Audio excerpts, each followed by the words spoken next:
You're now listening to Sound Talent Media. Check out more shows at soundtalentmedia.com. Hey, what's up, everyone? I'm Matt Migaki, the vocalist of Cryptopsy and the host of the Vox and Hops Metal Podcast, where I sit down with fellow metal musicians. We talk all about their lives and music while sharing killer craft beers. If you've ever wanted to sneak backstage and share a beer with one of your favorite musicians, well, Vox and Hops is the podcast for you. This week on the podcast, I dropped a killer episode with Johannes Ekström of Avatar. There is this episode and over 440 other ones to help you enjoy life, metal, and craft beer. So what are you waiting for? It's time to become a Vox and Hops head. Cheers! Hello everyone, I hope everything is good in your neck of the woods and everything's feeling fine. Before we get too far away from everything, I just wanted to give a huge thank you to everyone who's been using tonemob.com/reverb. If you haven't checked that out yet, that is a special link where you can do all of your normal reverb.com shopping, and a little percentage of that will come back and help keep the show going. So it doesn't cost you anything extra, it doesn't cost, or add any extra headache, so to speak. You simply just go to tonemob.com/reverb. That'll take you right to the Reverb main page. You log in, you do all your normal Reverb-y activities, and it comes back and helps support the show. And if you've never heard of Reverb before, which would be kind of surprising, but if you haven't, just simply signing up helps out. So if you can go there, sign up for an account, Reverb's like, hey, that's nice, and they kick a little something our way. So if you want to keep the wind in the sails, that is an easy way to do it. You're probably buying things on Reverb anyway, so go for it. The link is in the show notes. I also want to talk about my folks over at Sinusoid. Sinusoid Custom Cables out of Washington. They're my neighbors to the north. They're great peeps. They've been supporting the show for a really long time, and they're providing something that we all need. We all need cables of one sort or another, and they are the place to go. They got a 100-year warranty, so you're not going to have to worry about them. If anything should go wrong, they will take care of you. And they look cool. Let's be honest. We like things that just look awesome. You can get any kind of Tech Flex color you can imagine to keep your cable protected and also just look awesome, and it slides around nice on the stage. It's a really cool thing that they do, and they've got all kinds of different color combinations that really... I've never been more excited about cables. Like, it's kind of a thing that you wouldn't normally get excited about, but Sinusoid makes it fun because that's the type of people they are. So go to sinusoid.com and check them out. And last but certainly not least, I have to tell you about Gun Street Wiring Shop. Sean has got some really cool things cooking. I'm told he's getting advanced. Let's just put it that way. He's doing some things that I haven't heard of done in quite some time concerning your guitar's wiring harnesses. So if you have a custom kind of application in mind, he's the guy to go to. He'll help dream it up, help execute it, and he will get you the perfect wiring harness for your guitar. And furthermore, even me, with my lack of depth perception and not that advanced of soldering skills, was able to successfully install a harness in my Les Paul, and Sean helped me along the way. So go to gunstreetwiringshop.com, check out all the offerings, and if you don't see exactly what you're looking for, just send them an email. They will fix you up, and you will be happy. gunstreetwiringshop.com. Okay, without further ado, let's get into this episode with Mikey Demus from the band Skindred.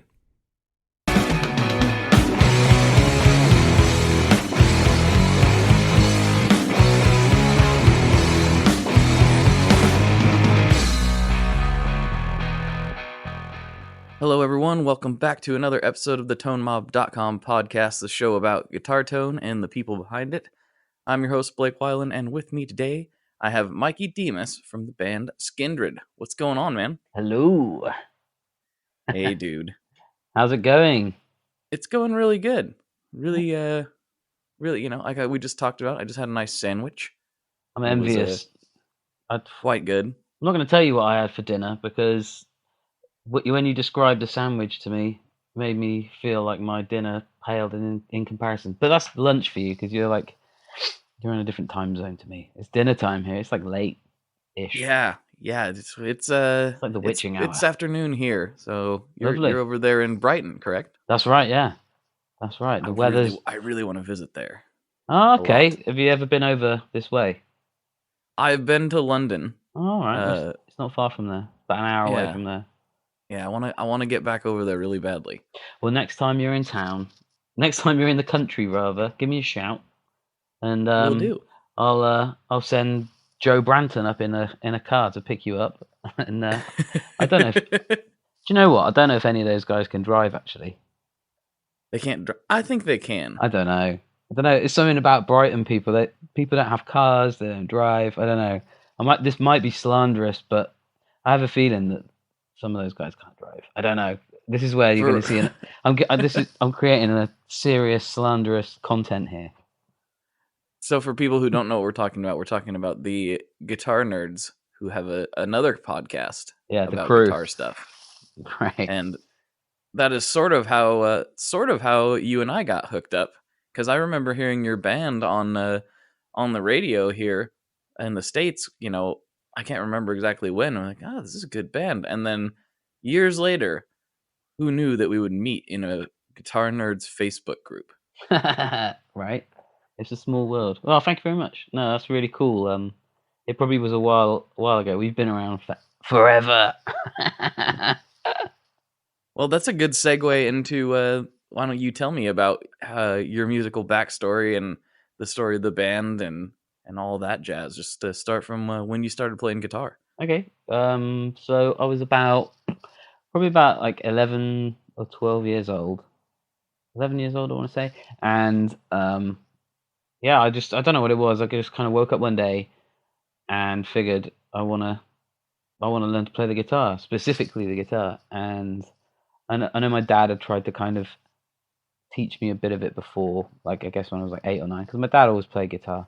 But I think when he first sort of tried to push it into my hands, I was like, I couldn't get it and I wasn't interested and da-da-da-da. But when you're sort of 11 or 12, and then for some reason, I figured I'm going to give this a go.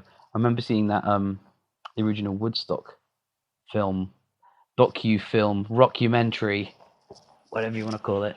And seeing like 10 years after, and Jimi Hendrix and Santana and Taj Mahal, Canned Heat, all that sort of stuff. Just thought, this is really cool, you know? Just guys on stage doing their thing. A man and a guitar, so to speak. That's what got me excited. And yeah, from then on, I just sort of picked it up.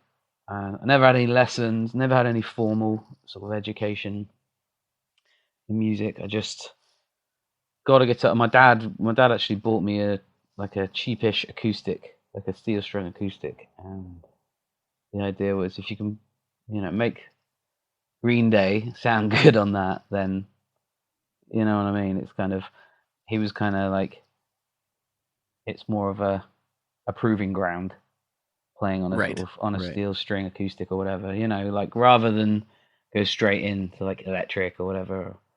But that came straight afterwards. So I had a little bit of aptitude, and I was super keen. It was like instantly became my thing.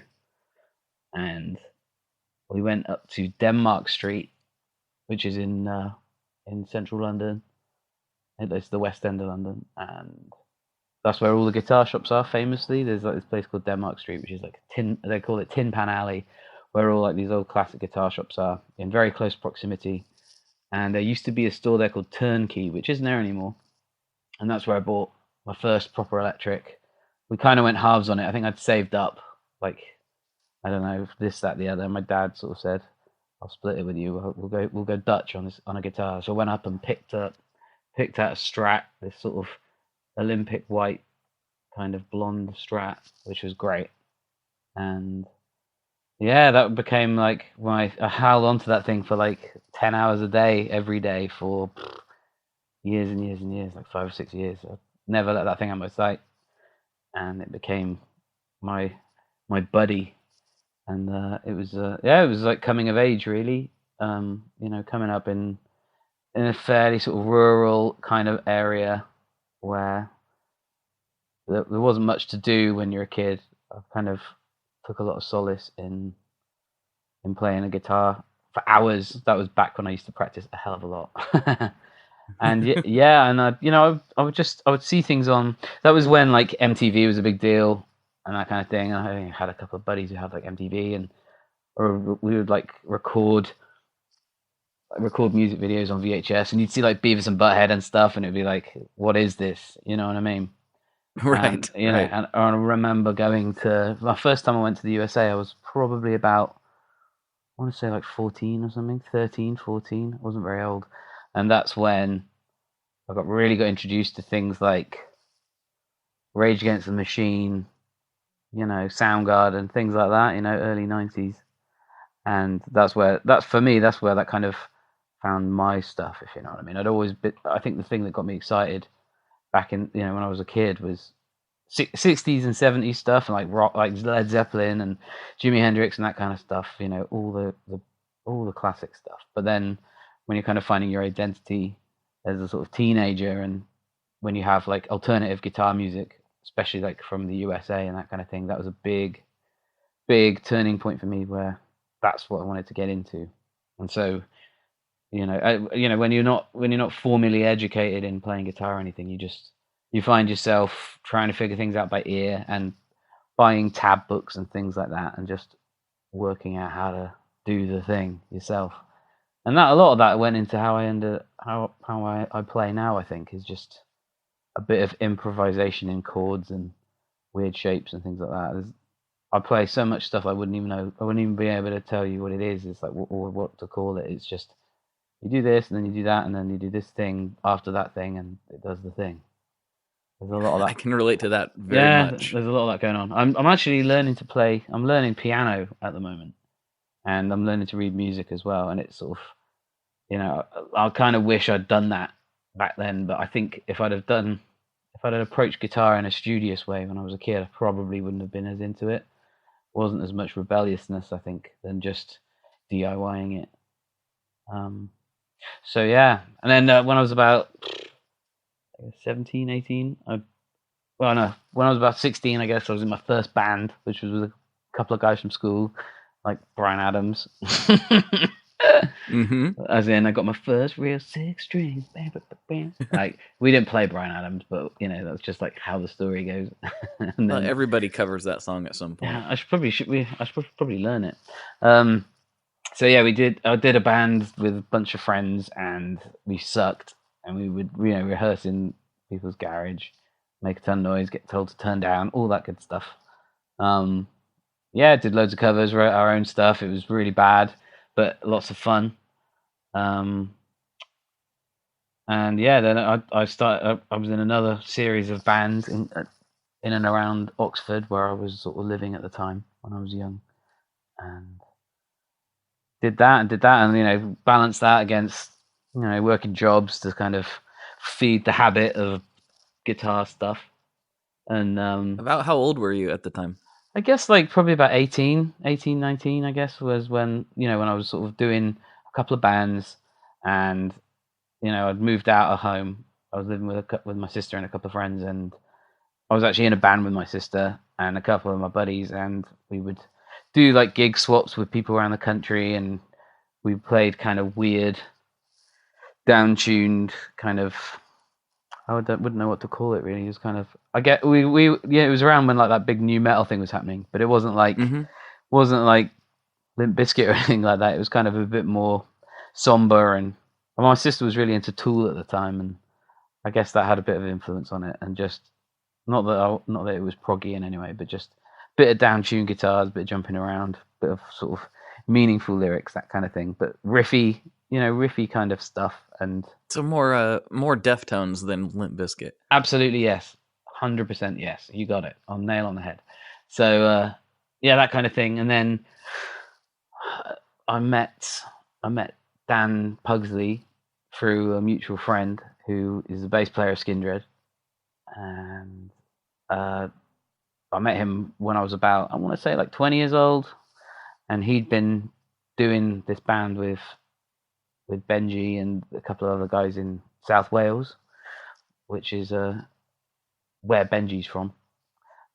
And the other two guys have kind of eventually quit, and I got a phone call saying, "Do you want to come and try out for this band?" I guess Dan had seen me play in one of my other bands and thought, there's something about that guy. He's got a black SG and he throws it around. He's got a good attitude. I don't know what it was, but I got a phone call and tried out for Skindred in 2001, 2002, 2001, and yeah, and that was it. And I quit my job. I was working for like an internet firm. I was like a graphic designer for an internet firm, and I quit my job and I gave up my apartment and moved across the country to Wales, which is another country, and went and slept on sofas for about 2 years, just bumming around in Newport, having a good time, meeting people and getting up to mischief and turning my back on any kind of responsibility and just doing the band thing, which was great. You know, I had no money whatsoever. I didn't have 2 pennies to rub together half the time, but it was a really cool time, and I was young and free and was able to do, you know, whatever I wanted. It was great. And yeah, we would practice and write all week and then go and play shows at the weekend, and it's just grown from there, really. You know, it's just grown from jumping in the back of a tiny little van and cruising around the country to getting on tour buses and supporting bigger bands and then doing our own headline tours, and those have grown and grown and grown. I mean, you know, we're talking, this is 18 years ago, I think now. Mm-hmm. So there's been a lot of growth in that time. So when you say you probably heard us on the radio, that could have been anything up to 15 years ago, maybe, was when we started. Yeah, I can't really remember. It was, you know, towards the end of me even listening to the radio, basically. Right. Yeah, that was sort of mid 2000s was when we really were doing some damage on the radio in the US, I think. And that sounds about right. Yeah, we've had some success since as well, but our priorities have been sort of elsewhere territorially.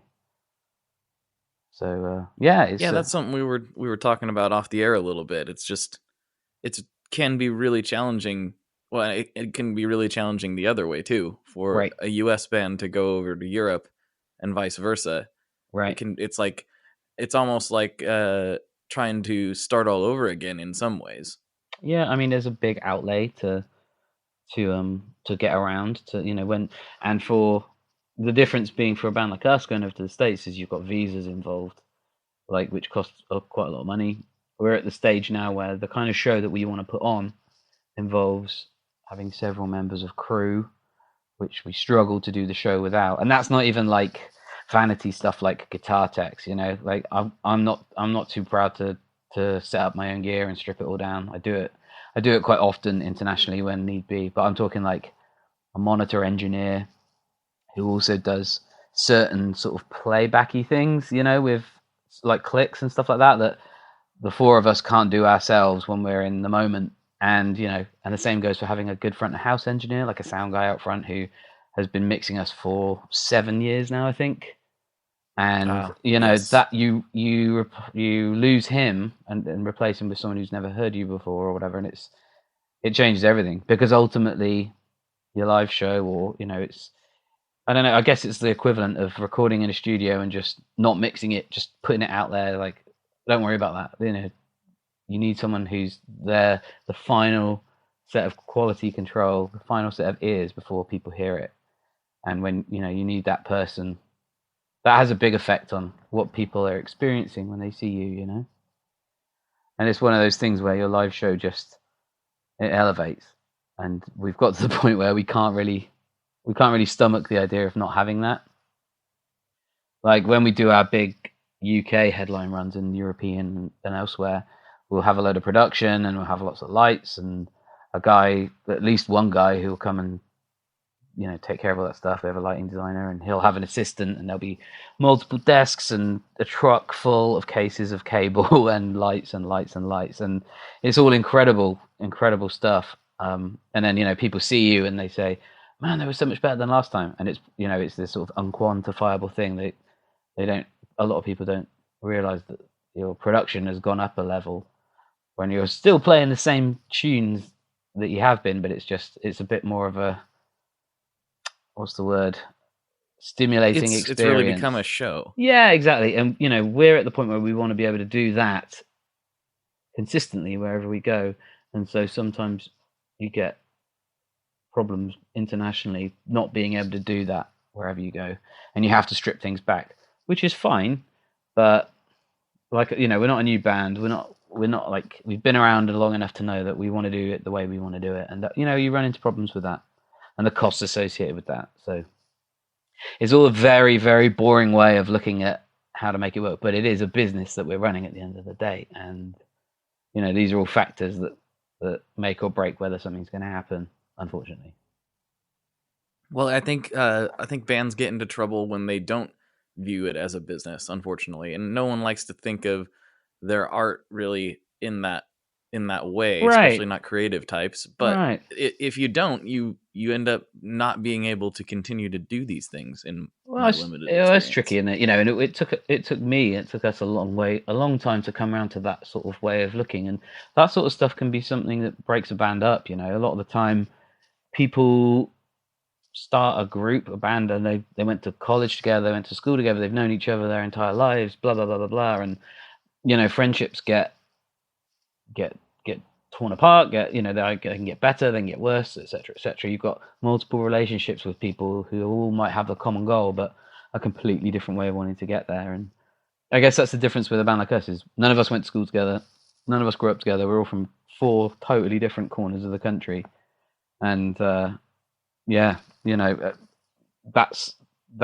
makes up for part of the chemistry, and we've, like I said, we've had to come around to the idea of it being a business, I guess. At least I have. Is that difficult to do? Kind of. And you kind of, you walk the line, really. I kind of go in and out of, my headspace kind of goes in and out of creativity and sort of business time. You know what I mean? I don't have one mode per se. I don't walk around with my head in the clouds thinking about music and nothing else.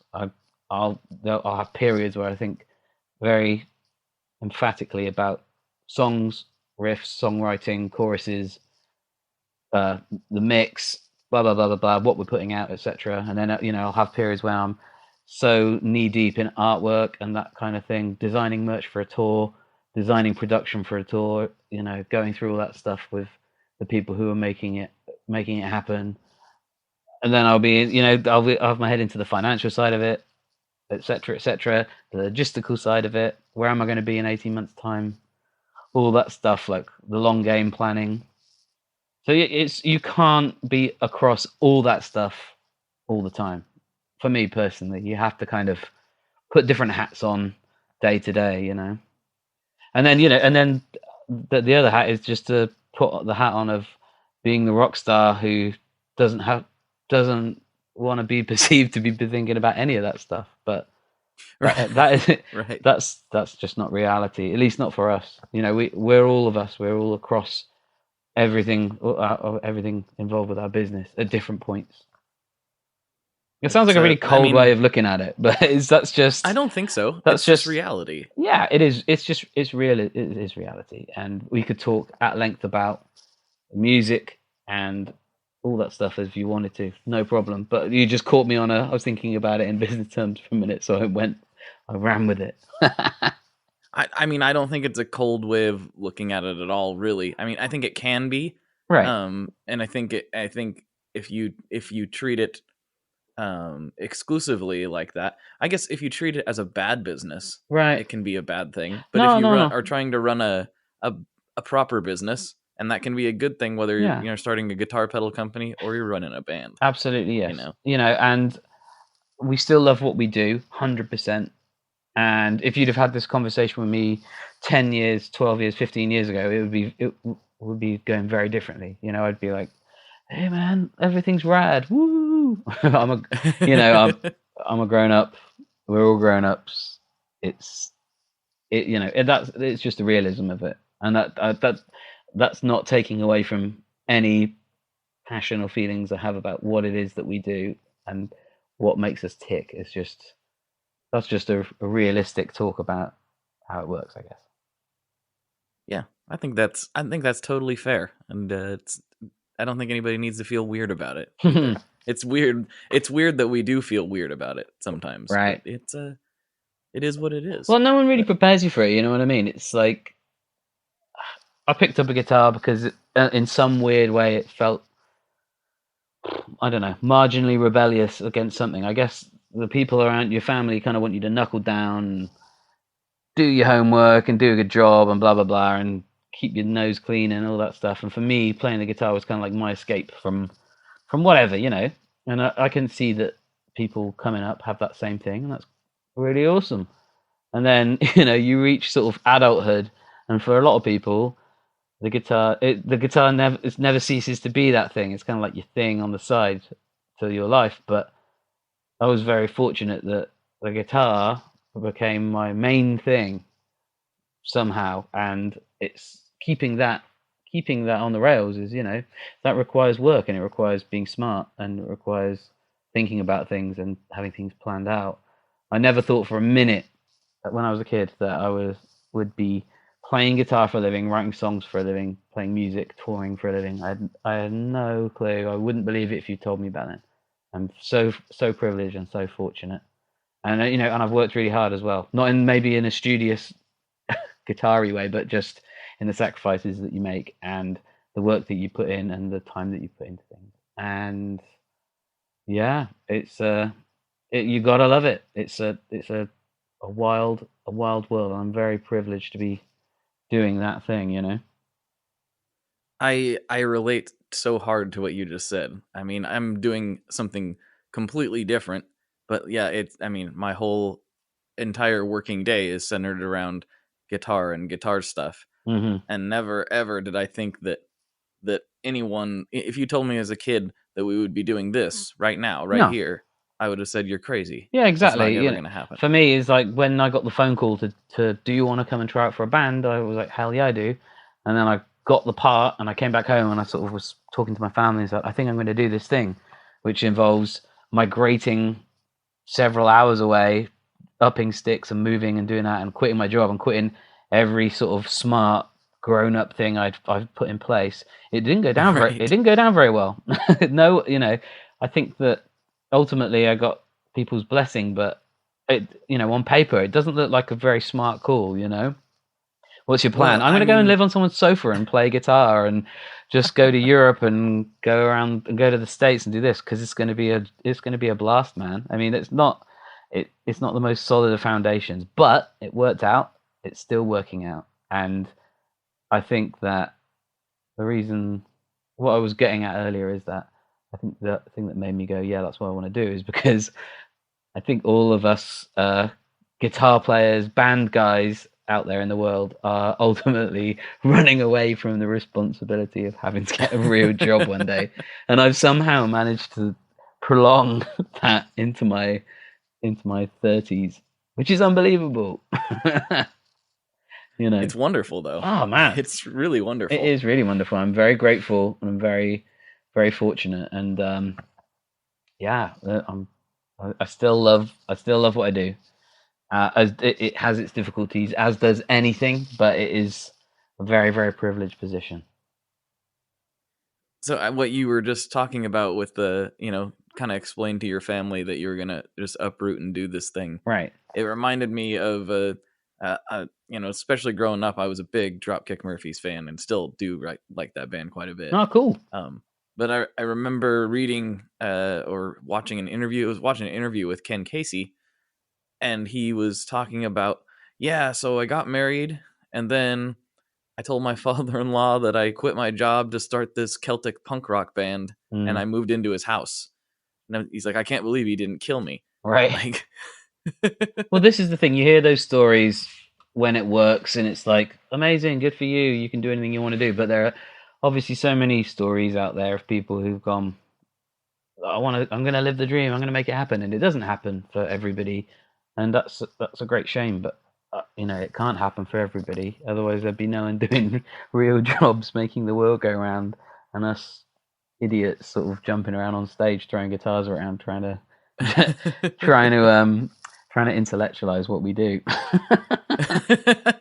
and then justify it on the internet. Yeah, somehow. man, having a deeper meaningful on the internet about how important it all is. Oh man, that's funny. It is funny. It is Everything's important funny. and it is awesome. It is awesome though. Let's Yeah. be honest. Oh, gotcha. Yeah, I love what we do. I love. Yeah, guitars have always got me hot under the collar, and they still do to this day. You know, they're like your mistress who becomes your main squeeze. Let's talk about this a little bit more, since this is supposedly a guitar show. What's your gear look like? You know, how did it? Well, actually, a good thing to maybe explore would be to see how it's changed over the years. Right. Like, what did you start out with, and what are you with now? So, first off, I play left-handed.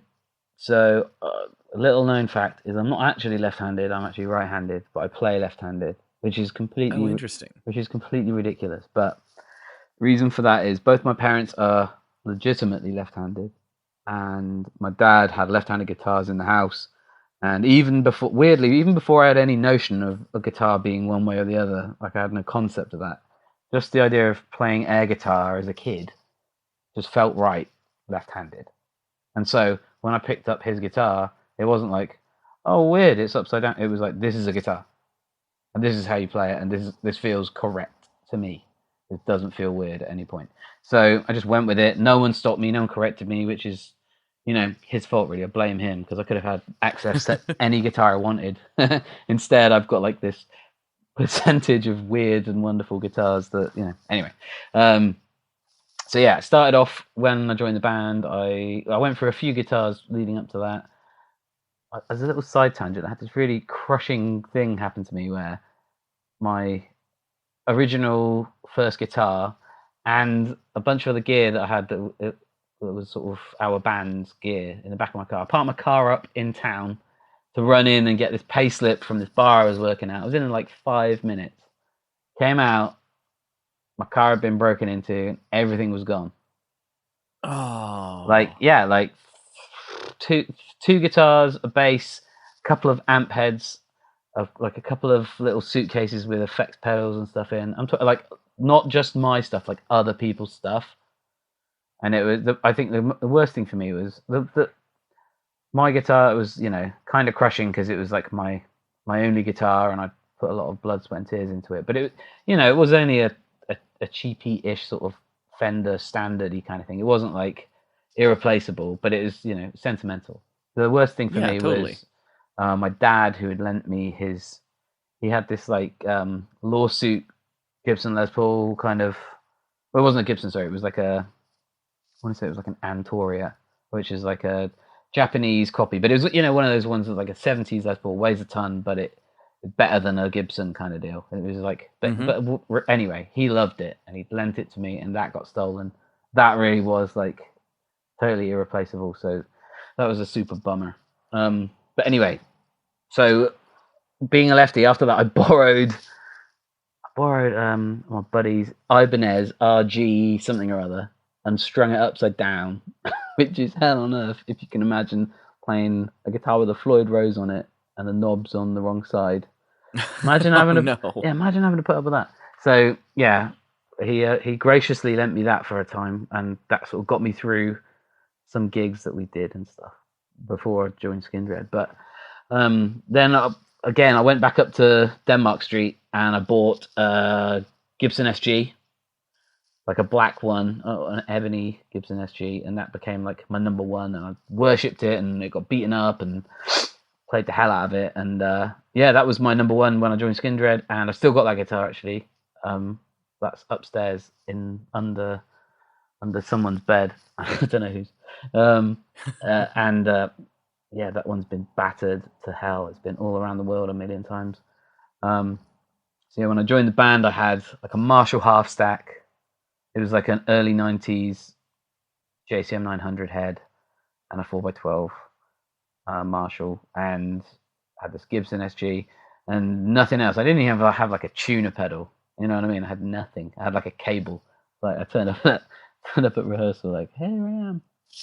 And there was a couple of tunes that the band had hung their hat on that featured whammy pedal, as quite a strong part of the sound. Like the signature riffs in a couple of these tunes had this whammy pedal. So instantly I sort of kind of went out and bought a whammy pedal, learned how to use it, and I got a tuner and I got a delay. And I remember the guy who I kind of replaced was a guy called Jeff Rose, and he was in a band called Dub War, a band called Blood Brothers, and he's really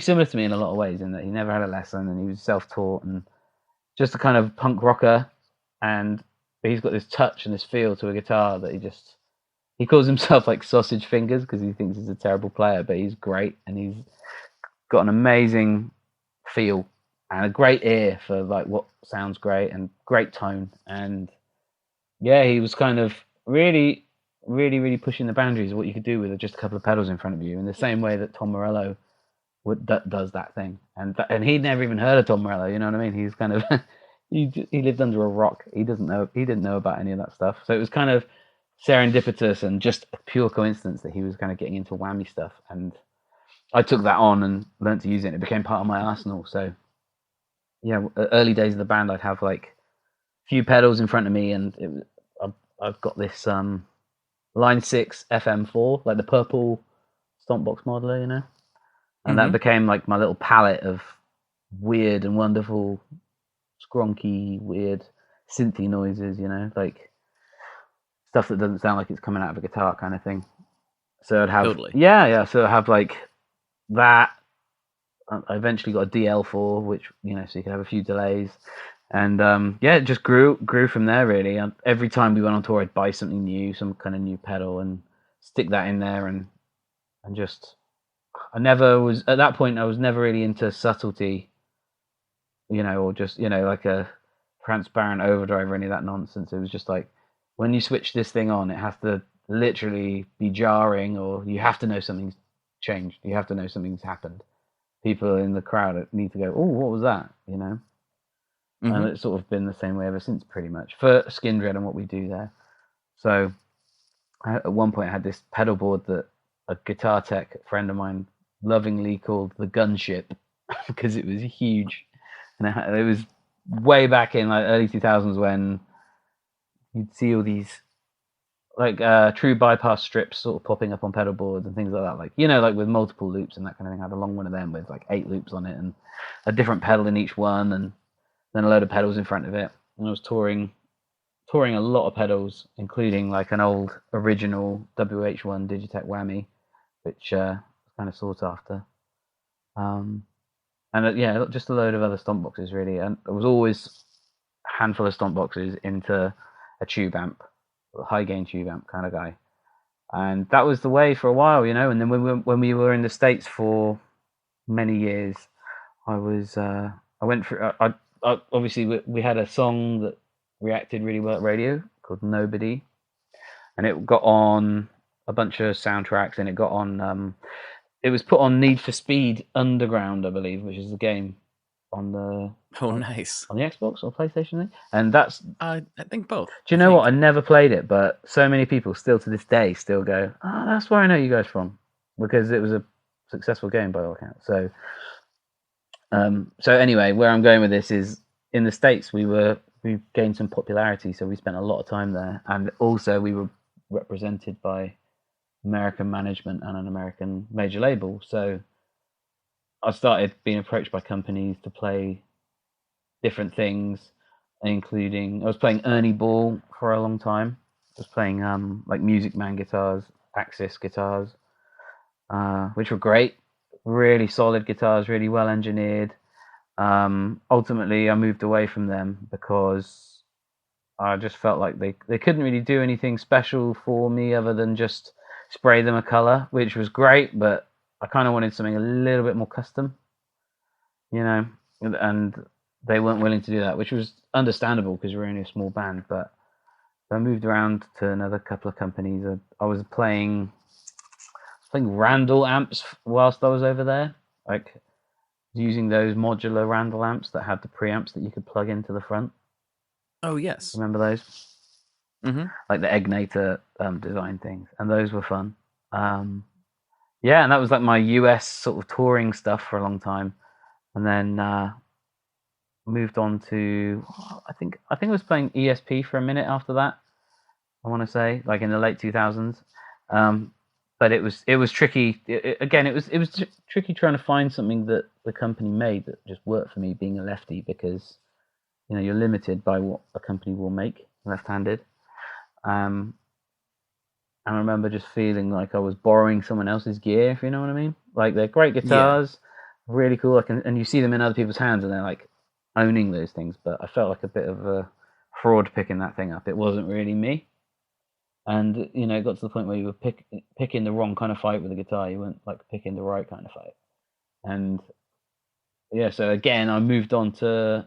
I met a guy at Fender, and that's where I really started hitting things off. Really, where Fender sent me a bunch of stock, sort of standard guitars, like a couple of tellies, a few Strats, that kind of thing. And I went to work on them basically.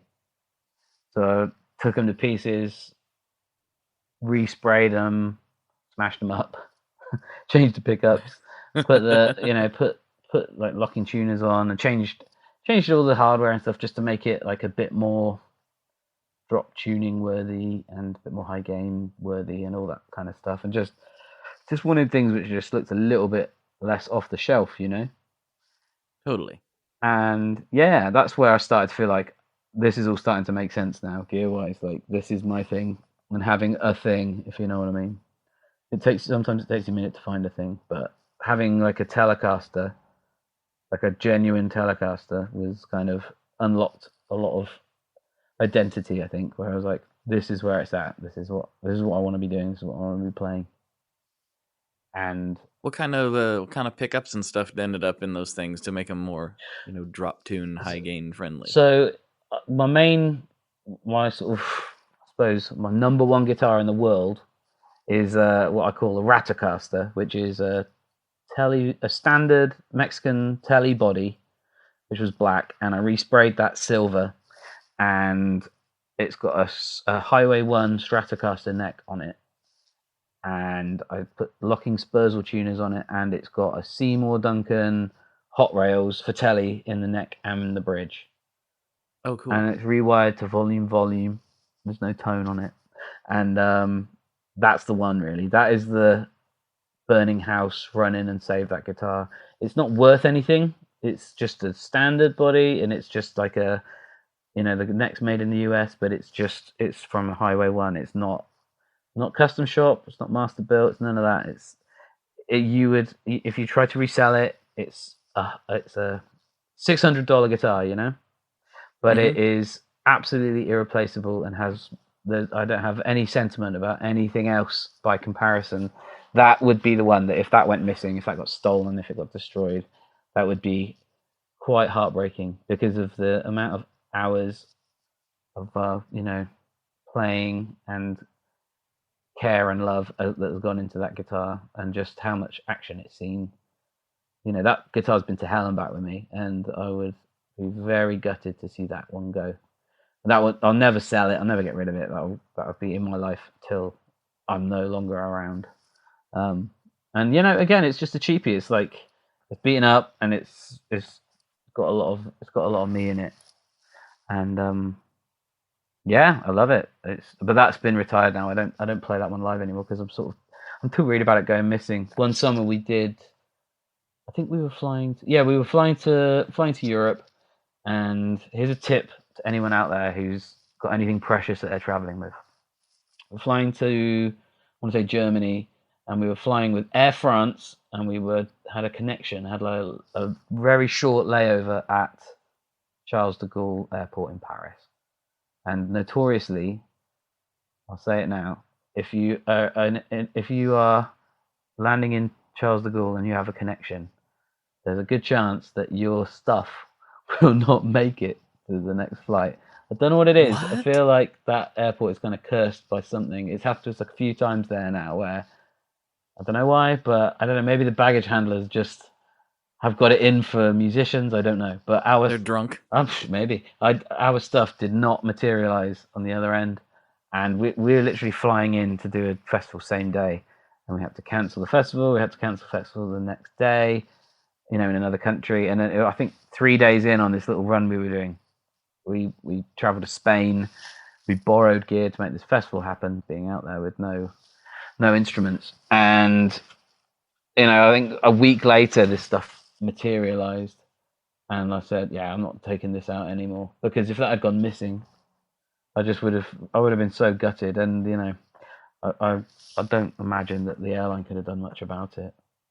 So yeah. Oh, I'm sure they couldn't have. Yeah, they rarely seem to. Right. So so now, by the way, around the sort of early 2010s, I don't know what you'd call it, the 2000 and it wasn't the noughties, it's the bit after that. So 2010 onwards, I started playing Orange amplifiers. Mm-hmm. Yeah, I approached the guys at Orange about. We were playing a festival in the UK where we were flanked by loads of Marshall bands, and I'd been playing Marshall all my whole life, but we had this really great slot on the main stage, and I knew that the band before us and two of the bands after us all were like big multiple Marshall stack kind of guys, And I thought, well, how are we going to stand out here? So I spoke to Orange about making a load of custom cabs for us that were all custom color and all this stuff, and initially they were like, no chance, and then they thought about it and thought, hell yeah, we're going to give it a go, let's do it. And so after that, me and Orange hit it off, and yeah, I've been playing their stuff ever since. And so I use Rockaverb amplifiers. I'm currently using the Rockaverb 100-watt Mark III amps, which are no joke. They are fantastic amps, absolutely brilliant. Can't say a bad thing about them, other than they weigh a ton, but I don't have to pick them up, so I don't care. And and yeah, so moving on from that, I've retired my Fender stuff, and a few years ago, the guys from Manson Guitars in Devon in the UK, they approached me about the idea of playing their guitars, and maybe with a view to having a signature guitar down the line, and I was obviously quite excited by that. So yeah, we hit it off, and I've known those guys for a long time because our drummer Aria is from that part of the world, so they've kind of been part of the family for quite a long time. And then I came around to the idea of playing their stuff.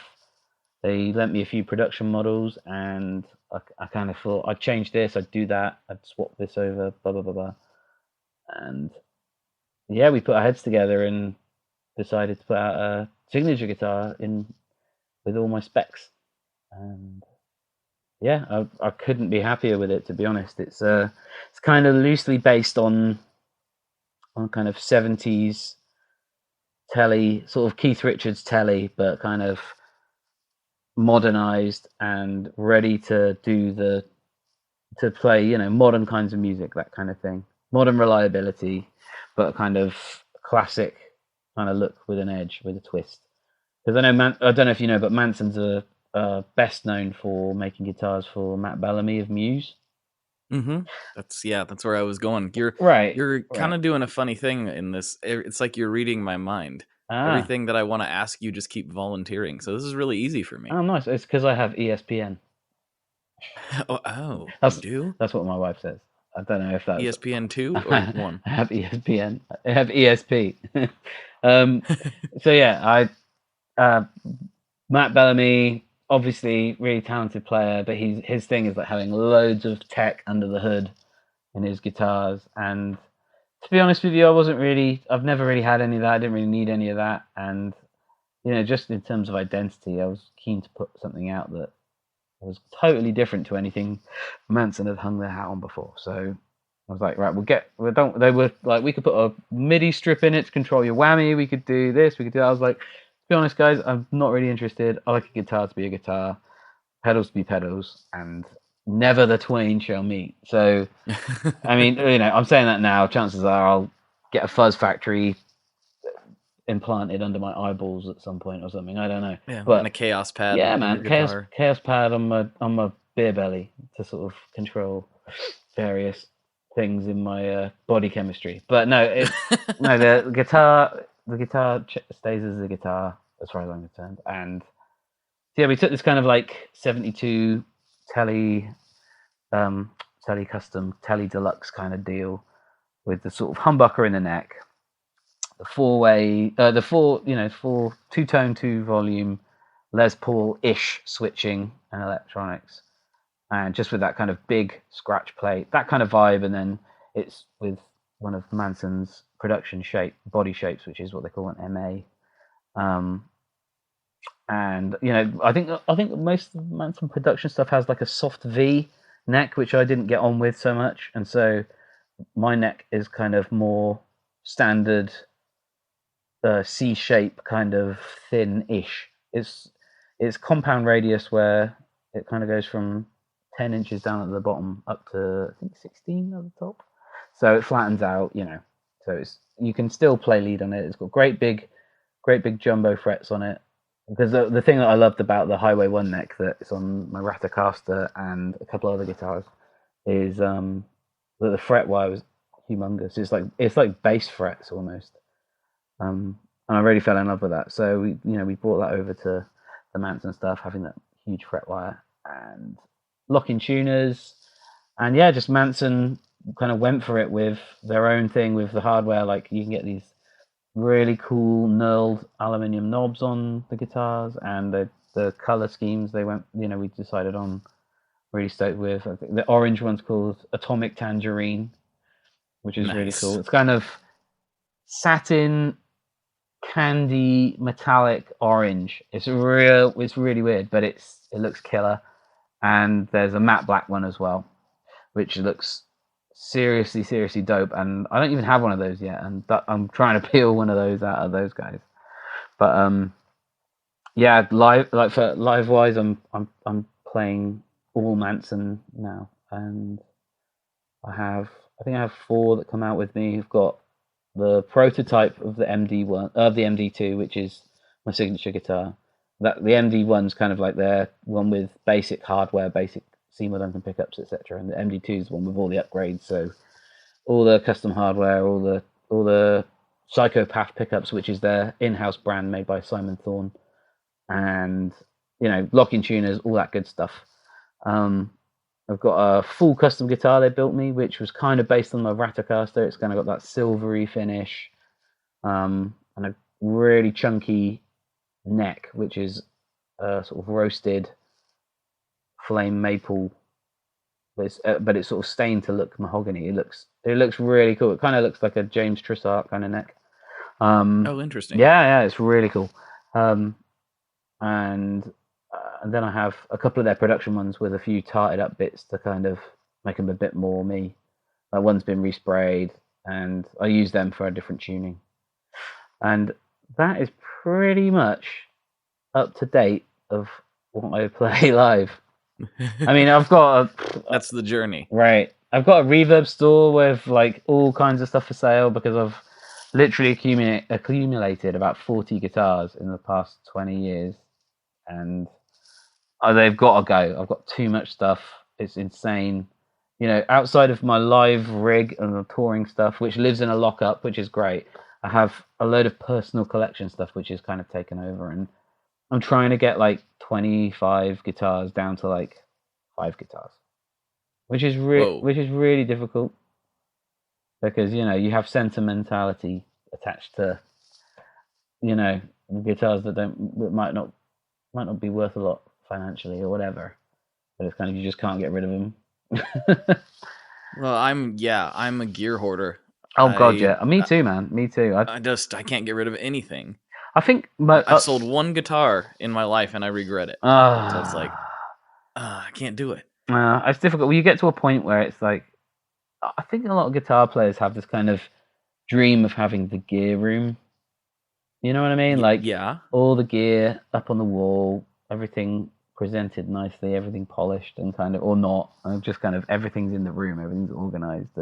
Maybe that's just me and my OCD. I don't know, but I've had the gear room, I've had the studio, I've had all that stuff and I underestimated the stress of ownership. It's just, I don't know, it's too much. I go away, I go abroad, I go on tour, and I get paranoid that I'm going to get robbed. I worry that someone's going to break my door down and steal things, So I don't keep stuff at home if I can avoid it. I try and keep stuff in other places. And it just becomes like this weird circle of keep stuff, I don't know, get rid of stuff, get rid of it, you don't need it. I don't know, it's weird. I end up moving guitars around more than I do actually play them. Isn't that insane? Like, you're making me wonder if I'm gonna ever hit a point where I gotta do like the great gear purge. You might do, man. I mean, you're still young. You're still a pup. You still got time. You might just go, do you know what? Screw this. This is going. This is going. How many guitars you got in your personal collection? Not as many as you. I'm trying to look behind me and count because they're all behind me. Would you say up to 10? I think I've hit 10. Okay, so 10 to 15 kind of deal. I have 8. I have 8. Okay. 9 guitars. See, to me, that's not an obscene amount of guitars. I have an obscene amount of pedals. Right. Okay. I have a very extremely obscene amount of pedals. I probably have 200 plus pedals. Wow. Okay, I can help you with this. This is okay. This is where you need to focus and get brutal. Because check it out. What I will say to you is that imagine that if you look at all those little pedals, like the little chunks of change, like you visualize them as like little stacks of cash, and you look at them, you think, oh, that one's worth so and so, that one's worth so and so. If you sell enough of them all at one time and they all go, imagine having this like pile of cash that you could put into something else that you really, really, really, really, really, really, really, really want. But what I really, really, really, really want is more pedals. Huh. Maybe I'm just broken inside. Maybe I'm just trying to fill a hole with guitar pedals that will never be filled. It's a chasm. What is your number one? I will never get rid of this pedal. That's really tough. I have a handful of projects that I've done with some other companies, Tone Mob kind of collaboration things. And I have like the number ones of all of those. Oh, that's good. Right. Are kind of special, Yeah, well, that's different. This is the one thing I will say. I don't own a single pedal that I couldn't easily replace. Right. So that like that there's a few that have like a touch of sentimental value, like those special project ones, but like all of the stuff that I have is available. If it was to all just vanish, I could eventually get it because all the builders are still active. Right. And I know most of them, like we could replenish. So it's really hard for me to put a number one because I rotate so much. I guess so much. I guess with those things is that it's hard to see them as anything other than tools, if you know what I mean, because you don't physically play it. You don't. Do you know what I mean? You don't literally sweat into it maybe so much.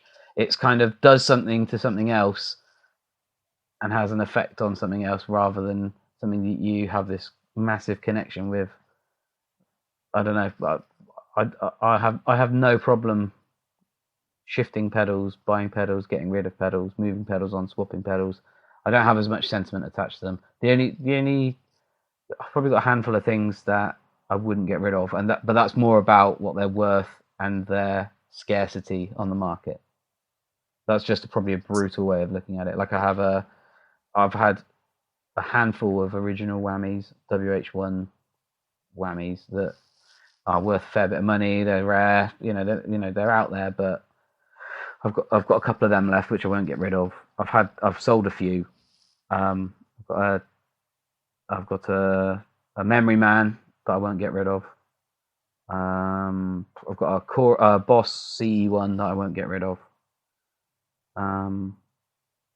Yeah, probably just that stuff, and the rest I've got a bunch of DL4s and a bunch of FM4s which are kind of battered and have been around forever, but they've got some sounds programmed into them that I don't want to lose.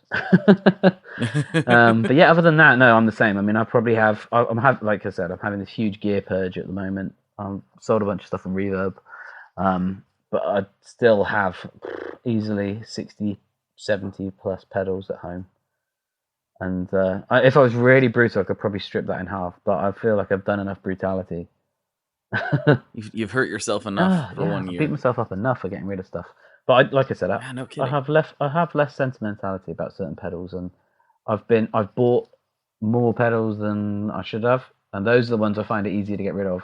I find it I probably wouldn't want to be getting rid of pedals that people had gifted me or that companies had given me. I feel like that was kind of a bad thing to do. I don't know. Morally, I struggle to get on with that. Yeah, I definitely have a thing with that because through doing this and being in the industry that does tend to happen, and I just have this.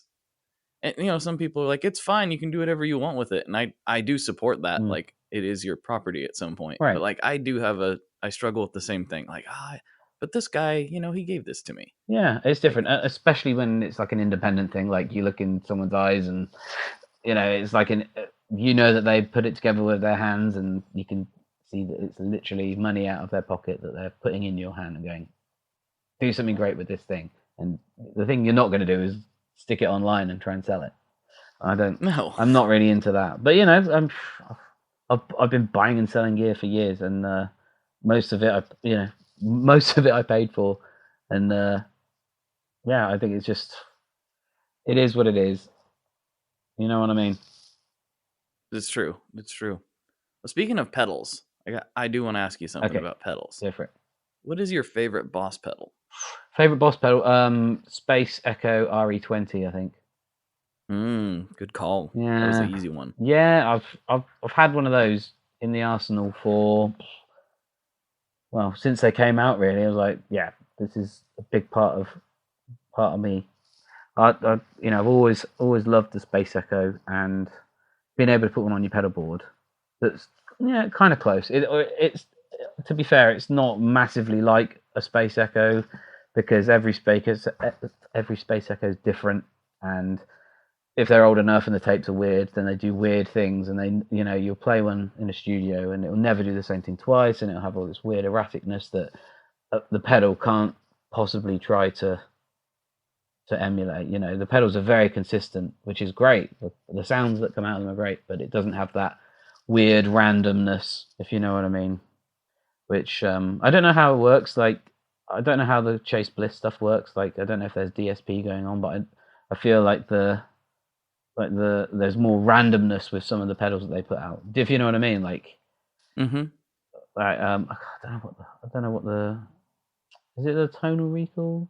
The tonal recall. Tonal recall, yeah. Like, I haven't had a go on one of those, but it looks and sounds awesome. I watch all these videos where they have a stack of them all lined up, and it's not even people playing a song, but it's just they make these beautiful ambient noises, and it sounds so weird and random. And for me, the only time I've ever tried to do that stuff is with old analog gear, like a Space Echo or like a tape machine or that. So, when you think, like, 3 pedals I have, which I love, are Strymon Deco, Hudson Broadcast, and Boss Space Echo.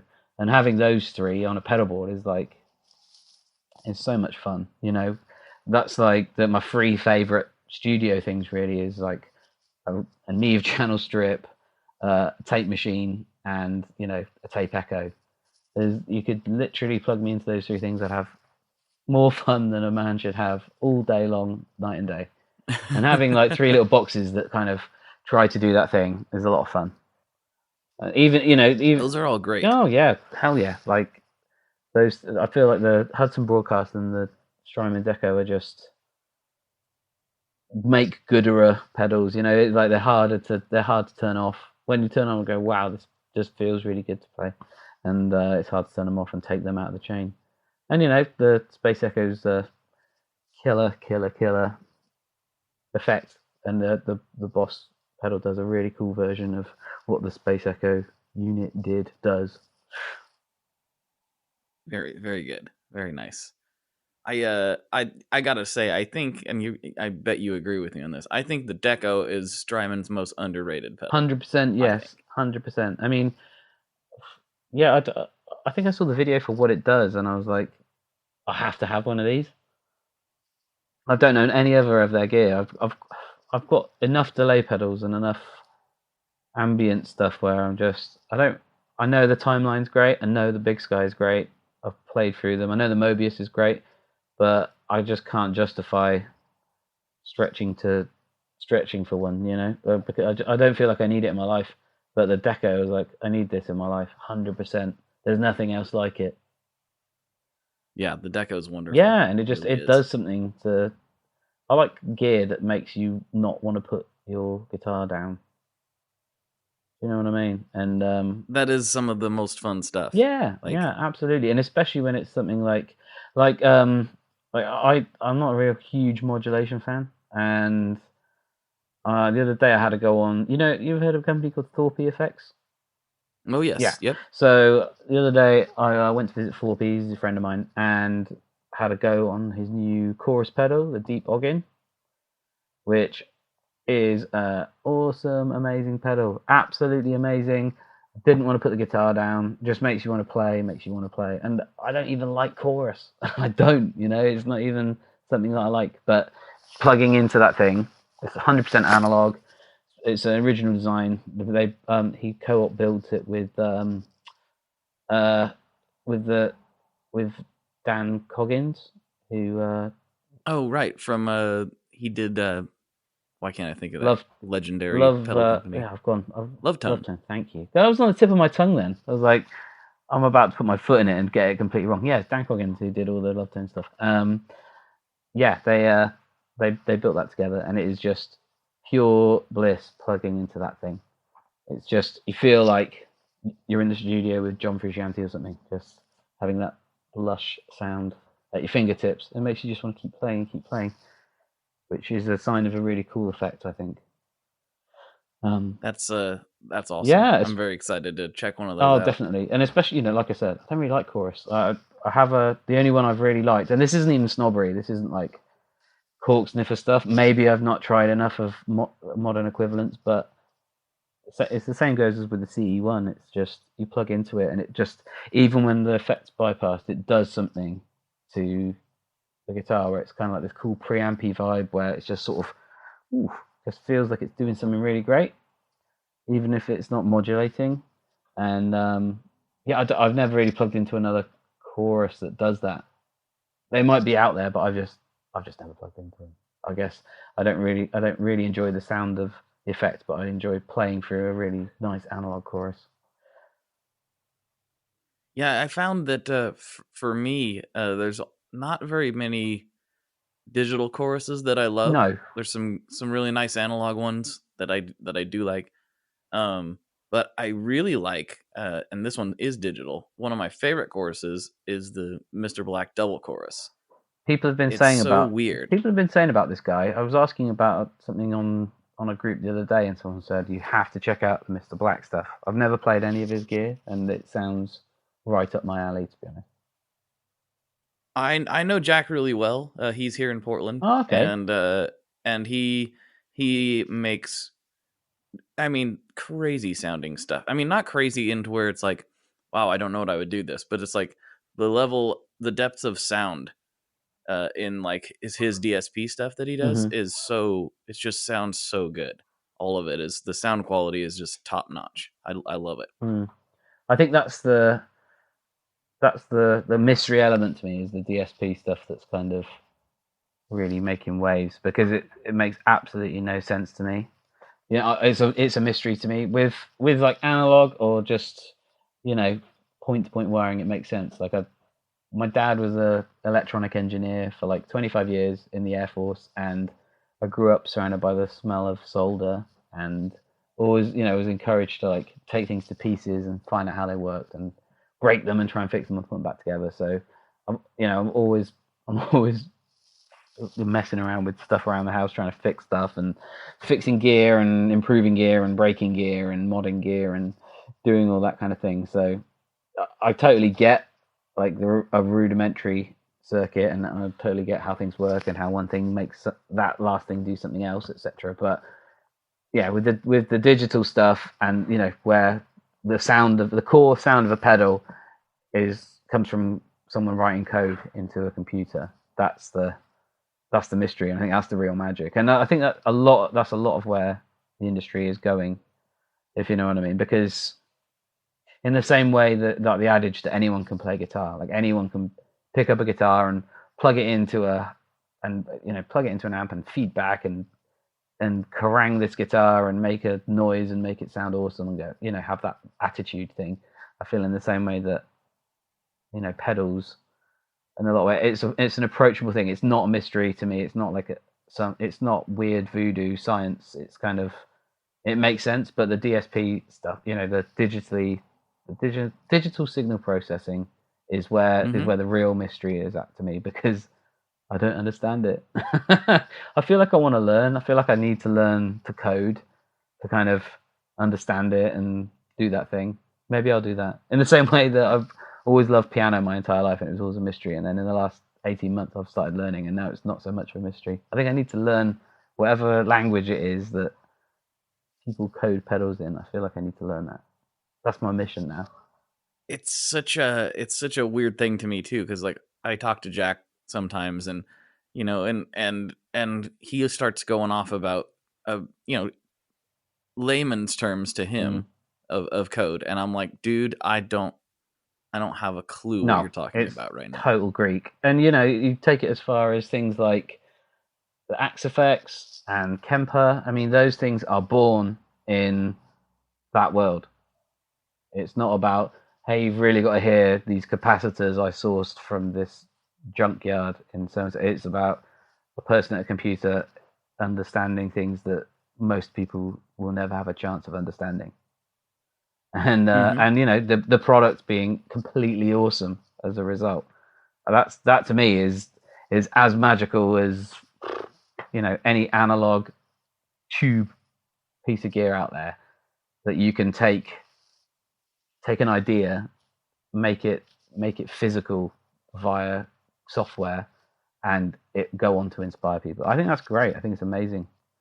I'm a big fan. I'm a big advocate for that stuff. I know there's a lot of snobbery with that stuff in the world we move in, but you got to try it out. You got to what's the word I'm struggling for here? You've got to experiment. Got to diversify. You got to diversify your portfolio. And now we talk about stocks. And then everyone falls asleep. Yeah, I've probably already bored everyone half to death with just me rambling about, the digital signal processing. I think this, people say that a lot. They're like, oh boy, this was probably really boring to hear me ramble this whole time. I'm like, that's what a podcast is for. Right. If you stop talking, that's when it gets weird. I might just leave huge pauses just to mess with you now. No, I won't. Great. I can't do it. I'd have to fill the air with like, hey, guess what? I like pedals. The next one is the big one, though. Uh-oh. This is the one that to be honest, it may make or break the rest of your career. Oh, okay. So, you've got me. You've got my full attention now. That sounds brilliant. Yeah. What kind of pizza do you like? Do you know what? I like pineapple on pizza. Oh, see, that's what I mean. This is over. That's what I'm saying. We can't talk any further. I like pineapple and ham on a pizza, man. I tell you what, my favorite pizza is pineapple and beef, like ground. Like spicy beef? Like ground beef? Yeah, okay. Kind of, yeah. Is that a thing over there? Or like spicy sausage? They do that in the States, don't they? They're big on spicy sausage. Yeah, we definitely do spicy sausage. There's some places we'll do ground beef. Okay. Yeah, I guess it's like a Domino's thing over here, like, or maybe it's a pizza thing. I can't remember. But yeah, Benji, I think, got me into that because he doesn't eat pork. So like, if you got like a Hawaiian pizza like with ham on it, you couldn't do that. So it's pineapple and beef, like spicy beef or whatever. But yeah, I know that some people literally will. I don't know. I'm guessing you're one of them who will literally throw down over the idea of pineapple on pizza. Not a fan. I am a weirdo. So no, it's fine. I mean, I think I just don't like pineapples. Generally. What's that? I hear you. Like, I think I'm classed as the weirdo for liking it on pizza. I don't know. I mean, in my Facebook group, it's very 50-50. Okay. I would say. Well, that's probably quite representative of life, I guess. There's plenty of people out there who like it, and plenty of people out there who think it's abhorrent. And I just don't. I don't know. I think I might like it someday. I have a lot of things like that I will revisit years later and be like, okay, I like this now. I think you know. that time is gonna come almost immediately after you getting really high one night and smoking loads of weed, and then someone walks in with like 4 pineapple and spicy beef pizzas, and you're gonna call me and say, "Oh my God, you were right." It's I don't know what I was doing I wrong, know, I've man. And also, I wasted my entire love life. you. Yeah, yeah. I love you for this. I've wasted my entire life and need to look back at my life choices. I've missed out on so much pineapple. No, I think I try it. I try it fairly regularly just to see. Like I'll take a little nibble because my wife really likes it, and so I'll be like, let me see. Maybe today's the day. Do you know what? That's good of take a you bite, because like, most It's people not. are very set in their ways, and when they say they don't like something, they're not really willing to you know, to challenge that. So it's good that you are, and it's okay not to like something. It's okay to like it as well. To each their own, I think. But I would rather the pineapple on pizza argument is something which I find quite comedy because it doesn't really bother me, but it really seems to bother some people. I don't know. I get it. I mean, I really don't like it. Like, hey man, fair enough, dude. Respect, more power to you. And I don't blame or judge you for feeling that way because I get it. It's what makes the world go round, I suppose. Absolutely. But I'm a fan. I would cross the road for pineapple on pizza. I think Mark Packham's an anti-pineapple guy as well. I think so. I want to say it. I know I keep name dropping all the guitar nerds guys, but I'm thinking it's kind of relevant. I want to say that Mark's an anti-pineapple guy, but I can't remember. I can't either. I know. It's all good. Half of those guys are vegan, so I can't keep up with their choices anyway. Oh, yeah. Well, then he probably loves pineapple on pizza. What's he having on pizza? Just nothing. No ham, no pineapple, just tomato. Come on, dude. Do you know what? I think it was Jay Cross said he just likes tomato pie.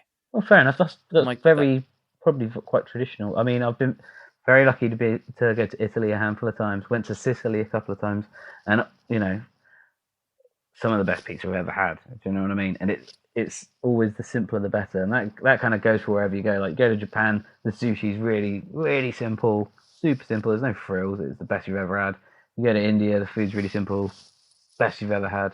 Same goes for Italy. So I know we have this sort of westernized nonsense that we throw into certain foods to make it more exciting or whatever. And you grow up with them and you either love them or you hate them. And I think pineapple is probably one of those things. Like Italian people would probably punch me in the face for saying I like pineapple on pizza, but I'm not Italian.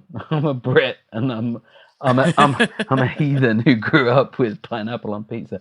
And I will smear Marmite on the face of anyone who challenges me. Oh no, not Marmite! No, now we've gone too far. Hey, man. We've gone way too far. My wife's American and she can't stand it. Cannot stand it. And I think it's because you have to have that stuff when you're a kid. I don't think you can come to it in later life because it's like, what is this? This is like food based on a dare. That's kind of what I think of it too. Yeah, because it's weird and like it's a weird thing. But honestly, you have it because our daughter's obviously coming to the age now where I'm going to try and get her into Marmite, just to get one over on my wife, really, because she doesn't like it. I love it. I feel like it's part of my DNA, and it's like if my kid is not into Marmite, then I don't know. I feel like I've failed as a parent and just failed as a father. As a British citizen and a parent, yeah, absolutely. So, yeah. But I think the first time I made my wife try Marmite, it was on the end of my finger. And that was my big mistake, because I should have put it on like a hot buttery crumpet or something. But I didn't. I was like, here, taste this. And she was like, that's disgusting. I'm like, what's wrong with you? It's great. Yeah. Probably going a bit too far into non-guitar-y things here. Need to bring it back. Bring it back. I know you haven't really listened to the show, but we'd go into non-guitar-y things. Oh, cool. All right, good. Constantly. Okay, that's good. Constantly. I hope your viewers aren't going to be like, who the hell is this guy? Well, they might. I mean, they're definitely. No, it's okay. It slants heavily American. Uh-huh. There's people all across the world, but it's probably 65% American, and so there will be a lot of people questioning your judgment, I'm sure. Amazing. But I feel like that's a good place to probably wrap this up. So people's last memory of you will be of Marmite. That seems about right. I couldn't think of a better way to bookend this conversation than talk about arguably gross brown paste. I think it's the only way to properly cap this off. So for Mikey, this is Blake. And as always, folks, good luck and good tones. Mikey's such a treat. I'd say he's a national treasure, but he's British, so he's not my national treasure, but he's there when whatever. I don't know what I'm even saying. It was a great chat, and if you enjoyed the conversation as much as I did, guess what? We've got a whole lot more for you over on Patreon. I believe we did like another hour, I think, somewhere in that ballpark. So there's a whole bunch more of this conversation with Mikey, and we go off into the weeds. We go all kinds of crazy in that one, and it's a really, really fun chat. And if you are at all interested in that, you can go over to patreon.com/tonemob, where for as little as $5 a month, we'll get you extra tone mobbery every week. Sometimes it's extra extended guest stuff like this. Sometimes it's me and my good friend Justin Porter hanging out in the shred shed, talking about gear and whatever else comes up. So if that is appealing to you, Patreon is the place to go check that out. And thank you very much for tuning in. Thank you for even getting to this point in the episode. That is still amazing to me that people will do that. And, with all the things to listen to, you chose this one. That really means a lot to me. So thank you very much. And don't hesitate to reach out, info@tonemob.com, or any of the socials at the Tone Mob. All that jazz. I'm around, and if I can be of help, I will do so. So thank you very much for tuning in. I'll talk to you next week. Bye. One last thing before we totally sign off here. I just want to remind you that if you do any shopping at Stringjoy, that's Stringjoy guitar strings made in Nashville, that will help me out as well. As I've said for years, I'm heavily involved in that company, and I really do think they're making the best products on the market. So if you would like to try custom strings, go to tonemob.com/stringjoy and check them out today. I seriously love what the team down there is doing. I help them out with all kinds of things, and by you supporting them, you are also supporting me as well. And hey, you need some strings, so why not get some custom strings just for your guitar and playing style? Again, the link for that is tonemob.com/stringjoy, and that will take you right to their website, and you can do all your shopping through there, and that will help everyone involved out. So thank you very much. Talk to you next time. We are brought to you by the wonderful folks at Gun Street Wiring Shop. Yes, Gun Street Wiring Shop. I've talked about them before. I used to say based out of Bend, Oregon, but guess what? Sean moved to my neck of the woods. Sean's in Portland. Sean is awesome and has helped me with a bunch of stuff lately. And if you have wiring needs for your guitar, he can help you too. If you want to get weird with it, he can get weird. If you just need to spruce things up a little bit, there's your guy. He takes all the guesswork out of doing your guitar wiring, and he makes it simple, and his customer service is top-notch, and I can't say enough good things about Gun Street as a company. I really respect Sean and what he's all about, and the product is top-notch. I've got 3 different guitars that now have Gun Street harnesses in them, and I could not be happier. So go to gunstreetwiringshop.com and check them out.